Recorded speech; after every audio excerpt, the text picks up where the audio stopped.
Hi everyone, I Poonam Malhotra welcome you to my YouTube channel, Your Education Diary. So I hope कि you are liking my videos और अगर आपको मेरे videos अच्छे लग रहे हैं, आपको मेरी एक्सप्लेनेशन जो है वो अच्छी लग रही है तो प्लीज़ इस चैनल को सब्सक्राइब करना मत भूलिए. So now we will start with our next method, that is income method.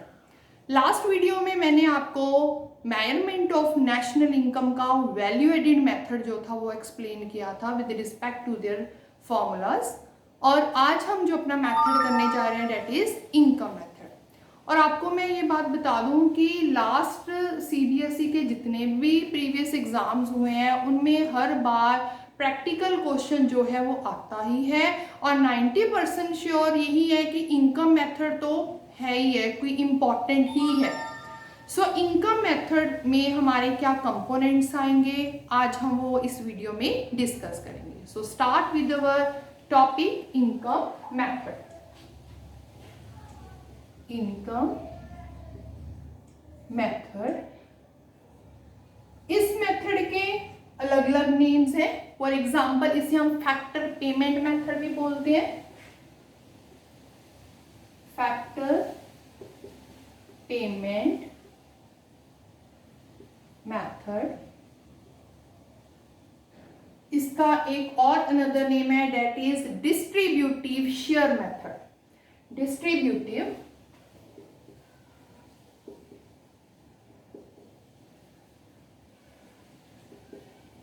Share method. So there are different names of different methods.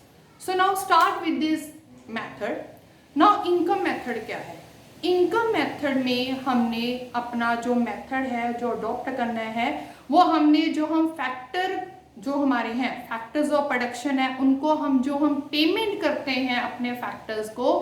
For example land के बदले हम रेंट देते हैं, लेबर को हम वेजेस पे करते हैं, कैपिटल के ऊपर इंटरेस्ट पे करते हैं और एंटरप्रेन्योर जो है वो प्रॉफिट रिसीव करता है. सो हमने पेमेंट के पॉइंट ऑफ व्यू से जब हमने अपने कैलकुलेशन करनी है then it will be a income method. So now what is the definition of this method? So let's start with the definition of this method. So under this method,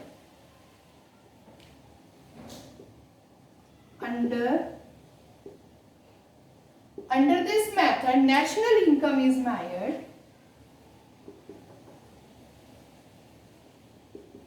National income is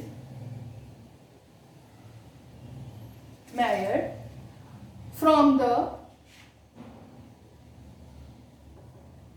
payment side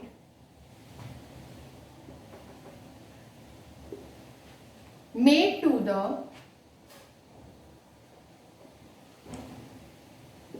factors. Which factors? Land, labor, capital and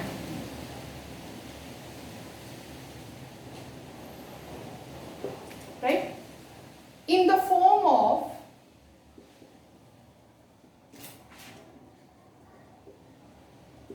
किस form में हम देते हैं? Land को rent, labour को wages, capital पर interest, entrepreneur profit, right. For the productive services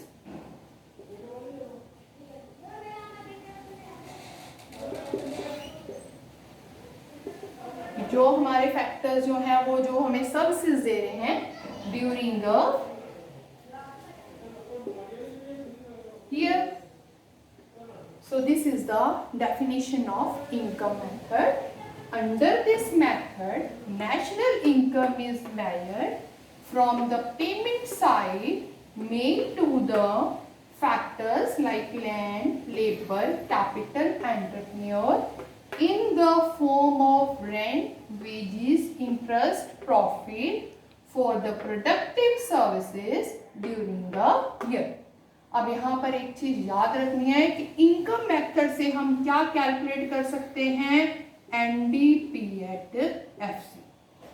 जैसे कि हमने वैल्यू एडिड मेथड में क्या कैलकुलेट किया था, जीडीपी एट एमपी, और यहाँ पर इस मेथड से हम क्या कैलकुलेट कर सकते हैं, NDP at FC. You just note down this definition. अब हम स्टार्ट करेंगे इसके कंपोनेंट्स कि जब हमने इनकम मेथड की हेल्प से नेशनल इनकम को कैलकुलेट करना है तो हमने कौन कौन से कंपोनेंट्स जो है वो लेने हैं, कौन कौन से एक्सक्लूड करने हैं, ये साइमल्टेनियसली मैं आपको साथ के साथ बताती जाऊंगी। सबसे पहले आप ये याद रखो कि इनकम मेथड से हम एनडीपी एट एफसी जो है वो कैलकुलेट करते हैं। इसको कैलकुलेट करने के लिए सबसे पहले हमने क्या लेना है, compensation of employees first, second operating surplus plus mixed income. ये तीन चीजें हमें चाहिए अपने एनडीपीएटएफसी को कैलकुलेट करने के लिए। अब ये तीनों चीजें जो हैं, ये जरूरी नहीं है कि हमारे प्रैक्टिकल के क्वेश्चन में ये डायरेक्ट तीनों कंपोनेंट जो है गिवन हो सकता है कि हमें कंपनसेशन ऑफ एम्प्लॉइज गिवन है बट हमें ऑपरेटिंग सरप्लस को कैलकुलेट करना है क्योंकि इसके आगे सब पार्ट्स हैं। ऑपरेटिंग सरप्लस जो है उसकी कैलकुलेशन भी हम कर सकते हैं और ये डायरेक्ट भी गिवन हो सकता है। मिक्स्ड इनकम जो है that is the income of a self employed person. So now we will start one by one कि हम एक एक कंपोनेंट को लेंगे और उसको आगे क्या करेंगे, एक्सप्लेन करेंगे। सो सबसे पहले हमने उठाना अपना ये फर्स्ट कंपोनेंट जो है मेरा कंपनसेशन ऑफ एम्प्लॉइज। अब इसमें हमने क्या क्या लेना है, ये जो कंपनसेशन ऑफ एम्प्लॉइज है अगर तो आपके प्रैक्टिकल क्वेश्चन में डायरेक्ट गिवन है then it will be easy for you, but अगर नहीं है तो इसको हम कैसे कैलकुलेट करते हैं। इसमें हमारा सबसे पहले आता है wages and salaries in cash, कि जो एम्प्लॉयर अपने एम्प्लॉय को वेजेस और सैलरीज कैश में पे कर रहा है वो हमारे कंपनसेशन का पार्ट है। इसमें अलाउंसेस, कैश बोनस, ये जो चीजें हैं वो आएंगी। इसके अलावा कमीशन भी आ जाती है,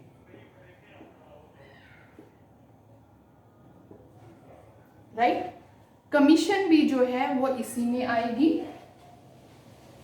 wages and salaries in cash, allowances, bonus, commission, ये हमारा कंपनसेशन ऑफ एम्प्लॉइज का पार्ट है। सेकंड हमारे पास आएगा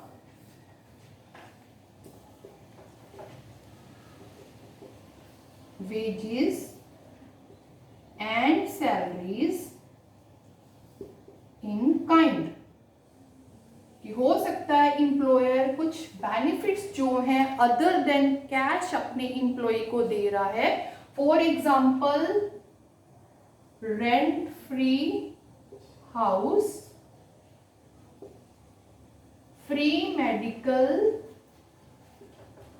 फैसिलिटीज, फ्री मील।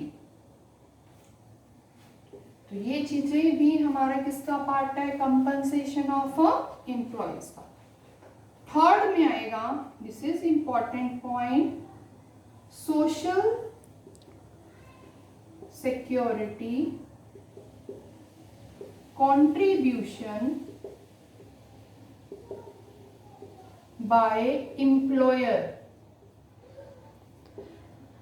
ये चीज याद रखनी है कि social security contribution by employer लेना है, एम्प्लॉई नहीं लेना। इसमें क्या आएगा कि आपका एम्प्लॉयर आपके लिए अगर कोई इंश्योरेंस प्रीमियम पे कर रहा है, राइट, प्रोविडेंट फंड में इन्वेस्ट कर रहा है, पीएफ दे रहा है, आपका ग्रेचुटी दे रहा है, बट वो कौन पे करे? एम्प्लॉयर। अगर एम्प्लॉय क्वेश्चन में आ रहा है तो वो आपने नहीं लेना, राइट।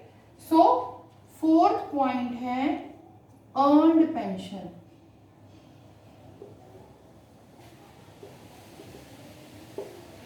अर्न्ड पेंशन ही हमने यहां पर लेनी है, आपने अनअर्न्ड पेंशन नहीं लेनी। अर्न्ड पेंशन कौन सी है कि जो हमें सर्विस के बाद मिलती है, वो वाली पेंशन आपने लेनी है। अगर आपको ओल्ड एज पेंशन वगैरह है वो हमने नहीं ली, right. So old age pension जो है आपने लेनी है। So these are the 4 points which are included in compensation of employees. अब इस चीज का आपने ध्यान रखना है कि जब आपका प्रैक्टिकल क्वेश्चन आएगा तो सबसे पहले आप ये देखो कि क्या compensation of employees direct given है। अगर तो डायरेक्ट गिवन है then we are not concerned with this points because this all points are included in compensation of employees. पर अगर नहीं गिवन तो इन चारों कंपोनेंट्स के जो सब पार्ट्स में से जो भी पार्ट्स अवेलेबल हैं उनको हम प्लस करके कंपनसेशन ऑफ एम्प्लॉइज को कैलकुलेट कर सकते हैं। सो आपको इस चीज का ध्यान रखना है। ये अभी हमने सिर्फ फर्स्ट पार्ट को ही जो है एक्सप्लेन किया है, right. Now please note down this points. So आपने जब कंपनसेशन ऑफ एम्प्लॉइज कैलकुलेट करना है तो ये 4 सब पॉइंट्स को अपने ध्यान में रखना है।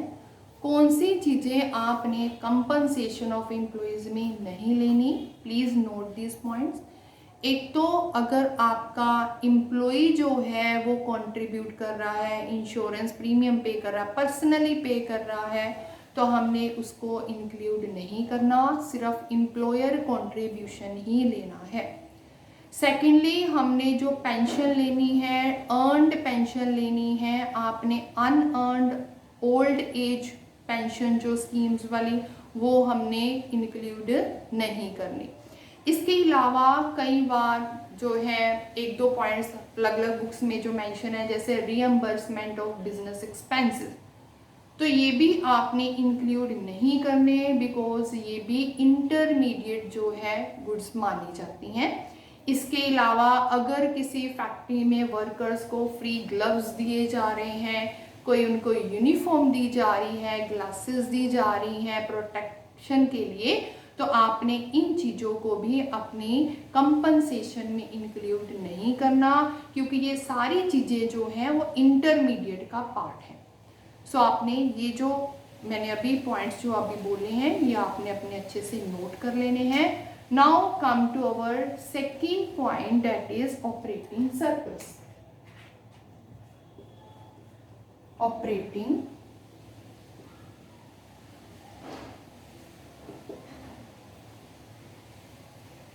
अब ऑपरेटिंग सरप्लस में हमने क्या क्या चीजें लेनी है। जैसे कि मैंने पहले बताया कि अगर कंपनसेशन ऑफ एम्प्लॉयज आपके पास गिवन है तो हमें कैलकुलेट करने की जरूरत नहीं है। इसी तरह अगर ऑपरेटिंग सरप्लस डायरेक्ट आपके क्वेश्चन में अवेलेबल है तो हमें इसको कैलकुलेट नहीं करना पड़ता, बट अगर ना गिवन हो तो इसके सब पॉइंट्स क्या हैं वो आपने देखने हैं। सबसे पहले आएगा रेंट एंड रॉयल्टी,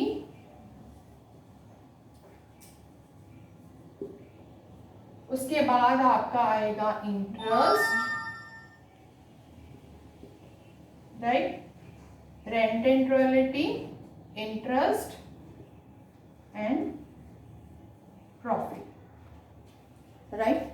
ये चीजें जो है हमने अपने ऑपरेटिंग सरप्लस में लेनी है। सबसे पहले अब आ गया रेंट। What is rent? ये हम ऑलरेडी पहले डिस्कस कर चुके हैं कि लैंड के बदले में जब हम उसकी को पेमेंट करते हैं तो रेंट जो हम पे करते हैं लैंड के बदले में वो हमारा क्या है? रेंट है। यहाँ पर अगर हमारा अपना खुद का लैंड है तो हमने इम्प्यूटेड रेंट जो है वो लेना है। इम्प्यूटेड रेंट का मतलब है, इम्प्यूटेड का मतलब है कैलकुलेटेड वैल्यू, कि अगर हम उसको बाहर से हायर करते हैं तो हमें क्या पे करना पड़ता है, that will be imputed. Rent के बाद हमारे पास जो वर्ड है वो आ जाता है रॉयल्टी। रॉयल्टी हम कब पे करते हैं कि अगर हमारा लैंड खुद का नहीं है, हमने लीज पर लैंड जो है लैंड लिया हुआ है, तो उसके बदले में हम रॉयल्टी पे करते हैं। उसके बाद हमारा पॉइंट आ जाता है इंटरेस्ट। अब ये वाला पॉइंट बहुत इंपॉर्टेंट है। इंटरेस्ट हमने सिर्फ वही लेना है जो प्रोडक्टिव एक्टिविटीज के लिए अगर हमने कैपिटल ली है। सो यहाँ पर आपने कुछ पॉइंट्स जो हैं वो नोट डाउन करने हैं इंटरेस्ट के लिए। कैपिटल के ऊपर हम पे करते हैं इंटरेस्ट, तो वो कैपिटल का इंटरेस्ट हमने यहाँ पर लेना है जिस कैपिटल का यूज प्रोडक्टिव एक्टिविटीज के लिए लगा हो। फॉर एग्जाम्पल, मैंने कैपिटल से मशीन खरीदी है, ठीक है, फर्नीचर खरीदा है, और उससे वो आगे प्रोडक्शन प्रोसेस में वो हमारी हेल्प कर रही है कैपिटल गुड्स। वही कैपिटल का इंटरेस्ट जो है हमने यहाँ पर ऐड करना है। अब कौन सा इंटरेस्ट नहीं लेना? अगर मैंने अपनी पर्सनल कार खरीदने के लिए लोन लिया है तो उसका इंटरेस्ट नहीं लेना, क्योंकि वो कंजम्पशन एक्सपेंडिचर है, राइट। इसी तरह मेरे फ्रेंड ने अगर मेरे से लोन लिया है देन ये वाला भी नहीं आएगा, क्योंकि ये भी कंजम्पशन एक्सपेंडिचर का पार्ट है।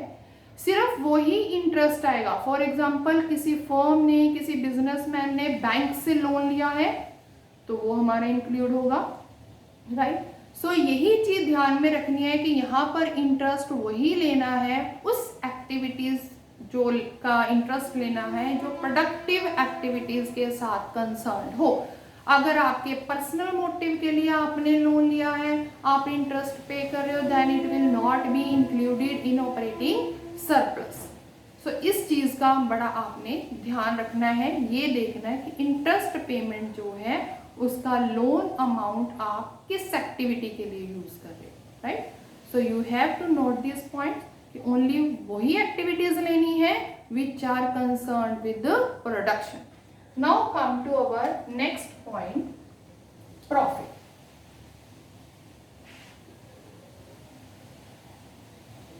अब प्रॉफिट के भी आगे सब पार्ट्स हैं। अगर प्रॉफिट डायरेक्ट गिवन है then it will be okay. अगर नहीं गिवन तो हम प्रॉफिट को कैसे कैलकुलेट करेंगे? देखो, प्रॉफिट को एक बिजनेसमैन किस किस के लिए यूज करता है? कॉर्पोरेट टैक्स पे करने के लिए, डिविडेंड पे करने के लिए, और अगर बच जाए उसका प्रॉफिट तो वो उसको अनडिस्ट्रीब्यूटेड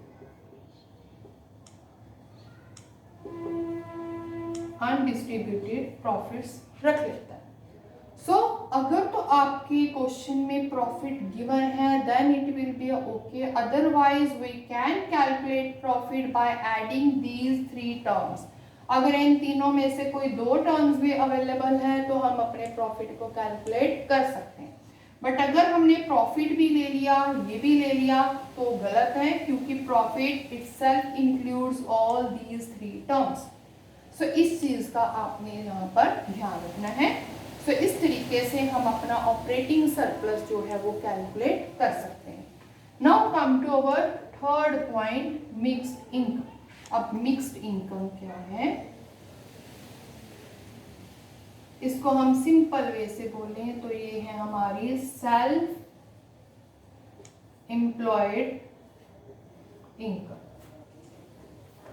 कि फॉर एग्जाम्पल, मेरे खुद का बिजनेस है, मैं खुद उस बिजनेस में लेबर भी कर रही हूँ, मेरा खुद का लैंड है, मेरी खुद की मशीनरी है, मेरा पैसा भी लगा है।